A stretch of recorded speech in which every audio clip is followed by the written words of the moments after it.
My parents didn't realize I moved to another state because they were too focused on my golden child brother. Now that they found out I'm rich, they suddenly want to reconnect. Funny how money makes people remember you exist. Hey, Reddit. Growing up, I always knew I was the background character in my own family. My brother, Jake, was the golden child from the moment he took his first breath. Straight A's in school. Applause. Mediocre performance in a school play. A family dinner celebration. Foul-mouthed outbursts or tantrums. Brushed off with a chuckle, and a boys will be boys. Meanwhile, if I so much as left a sock on the floor, I was the ungrateful child ruining my mother's perfectly curated living room. I wasn't a bad kid. In fact, I tried everything to gain their approval. I studied hard. I kept quiet. I stayed out of trouble. But nothing I did ever seemed to matter compared to Jake's very existence. I was invisible unless I made a mistake. Then suddenly, all eyes were on me. Angry, disappointed eyes, ready to lecture me about how I'd never be like my brother. As I got older, the imbalance grew louder. Jake crashed the family car when he was 17. They bought him a newer one the following month because he needed a fresh start. I asked for help with college applications and was told to figure it out myself because you're more independent anyway. Jake got a full ride to a fancy university and failed out in 2 years. My parents paid for him to try again at another school. I got into a decent college on my own, no help, worked 2 jobs to pay for it, and they didn't even attend my graduation. Said they were busy helping Jake move into his new apartment that they paid for. I realized then that no matter how much I gave or tried, I was just the spare, the filler, the invisible second act after the star had left the stage. After college, I quietly packed up my things and moved out of state. I didn't make a big deal out of it. What was the point? I wasn't running away dramatically or expecting them to beg me to stay. I just disappeared. I found a modest 1-bedroom apartment in a city where no one knew me, got a job at a tech startup, and focused all my energy on building a life that was mine, fully mine. It wasn't easy. There were nights I cried myself to sleep wondering why I wasn't good enough. Days when I saw parents visiting co-workers at the office and felt a pang of envy so sharp I could barely smile. But over time, the wounds became scars. And those scars reminded me that I owed myself something better, not just a life, but a future worth living. The years were long and brutal in the beginning. I was broke. I was alone. And I had no one to call, no safety net. But maybe that was my greatest blessing in disguise. I had no one to fall back on. So I learned how to catch myself. I took night classes to expand my skills, learned coding and data analytics, and taught myself how to build systems from scratch. I went to networking events where I didn't know a soul, sat through awkward conversations, and made connections inch by inch. I said yes to every freelance opportunity, no matter how small, and built a reputation on reliability and grit. Every penny I earned went back into my dream. No vacations. No luxuries. Just hunger. Not for money, but for meaning. Eventually, I created something that worked. A simple app, intuitive, efficient, and useful. I launched it quietly, with no expectations, but people noticed. Within 6 months, I had users in 3 countries. A year later, I was sitting across from venture capitalists in tailored suits asking how much I needed to expand. And just like that, I crossed a threshold. I went from being the forgotten one to the founder of a 7-figure tech startup. I hired a team, built an office space from scratch, and cultivated a work culture that felt like a second family, the kind of support system I never had growing up. Every milestone I hit felt surreal, not because of the money or the accolades, but because I did it without anyone holding my hand. I never posted about it on social media. No fancy watches or sports cars. I wasn't trying to flex. I was trying to heal. I lived in a comfortable high-rise, drove a reliable car, and spent my money on therapy and peace. I thought I had finally left the ghosts of my past behind. I thought I had outrun the shadow of being unwanted. But then, out of nowhere, my phone rang. It was a number I hadn't seen in over 4 years, my mother's. For a second, I felt a flicker of hope. That irrational part of me still holding onto the fantasy that maybe, just maybe, they missed me. That maybe they realized what they'd done, but that hope died the second I picked up.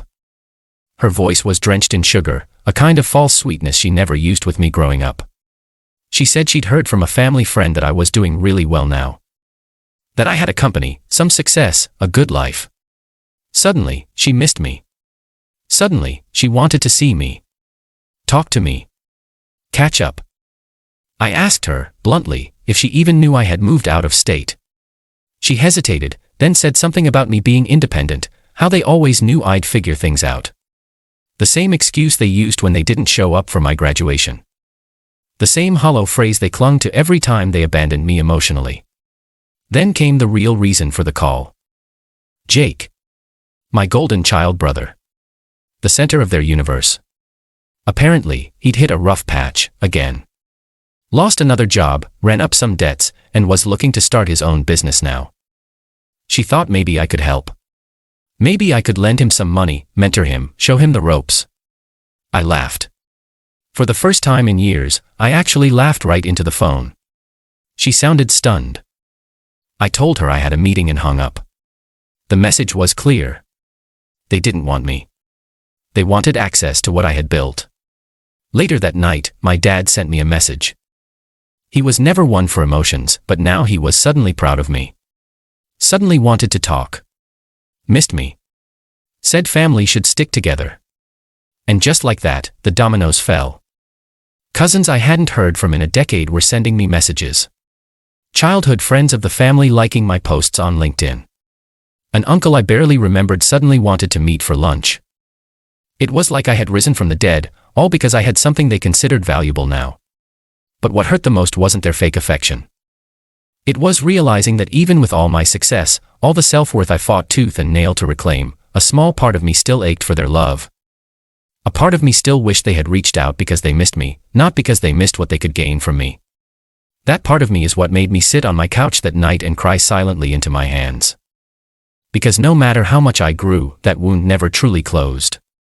The one that came from being treated as optional. I tried to move past it. I ignored the calls, the texts, the sudden flood of relatives resurfacing like they'd just remembered I existed.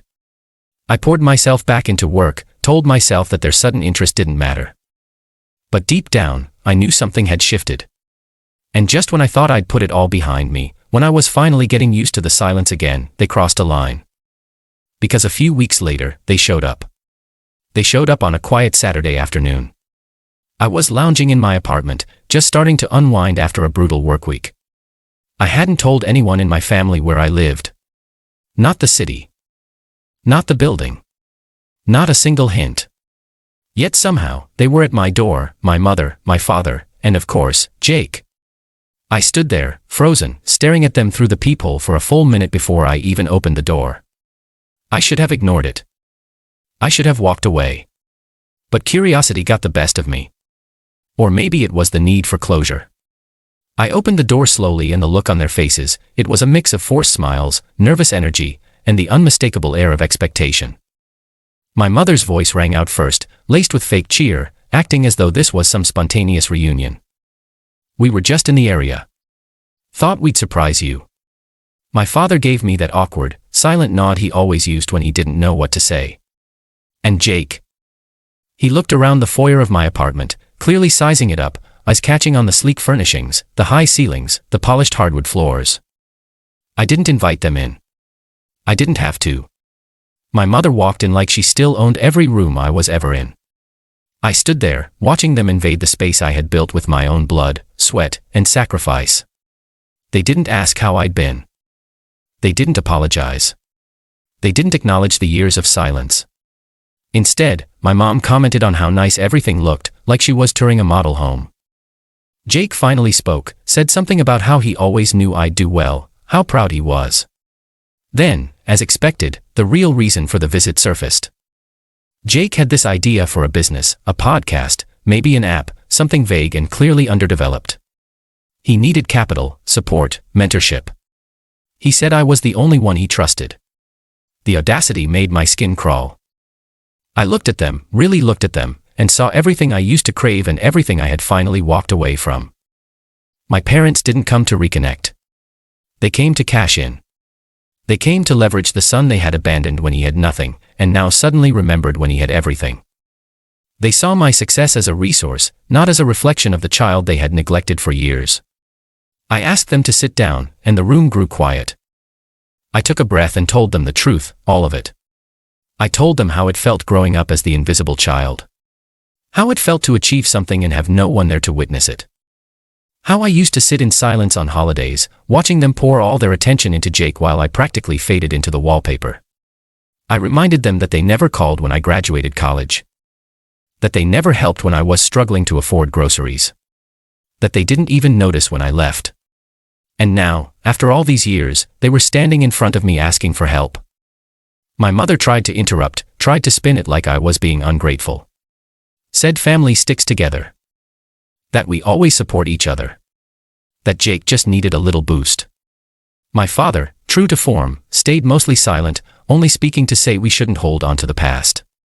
But I wasn't holding on to the past. The past was holding on to me, wrapped around my ankles like chains every time I tried to breathe. Jake, of course, played the victim. Said life hadn't been easy for him either. That he was under pressure. That I was lucky to have things work out. That maybe I was just bitter and holding a grudge. That line, lucky, hit me like a slap. Lucky, as if I had tripped and landed in success. As if the years of work, of solitude, of clawing my way up from the bottom meant nothing. I stared at him and realized he would never see it. None of them would. Because acknowledging my effort would mean admitting they failed me. And that was something their egos couldn't survive. So I stood up, I walked to the door, and I told them it was time to go. My mother looked stunned, like she hadn't imagined the conversation ending without a check in her hand. My father looked vaguely ashamed, but said nothing, just like always. Jake muttered something under his breath about me being selfish, then stormed out. My mother lingered, asked if I was really going to turn my back on family, and I told her something I had needed to say my entire life. You turned your back on me first. I shut the door behind them and locked it. Then I stood there in the quiet, heart racing, hands trembling, not from fear, but from release. It was done. There was no going back.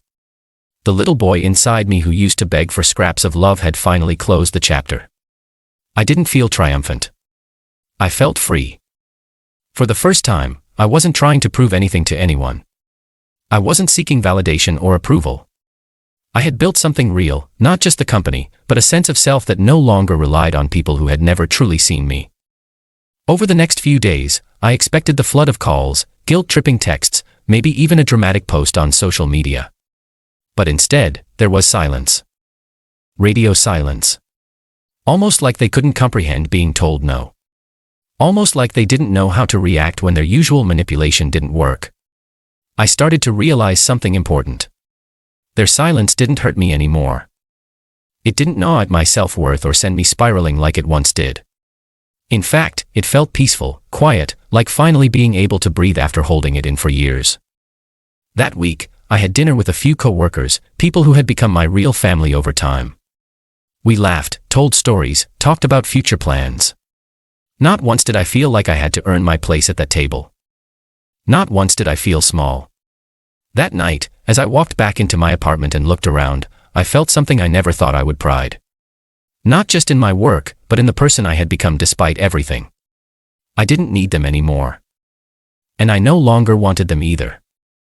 I know now that success doesn't change people. It just reveals who they truly are. My family didn't come back because they missed me.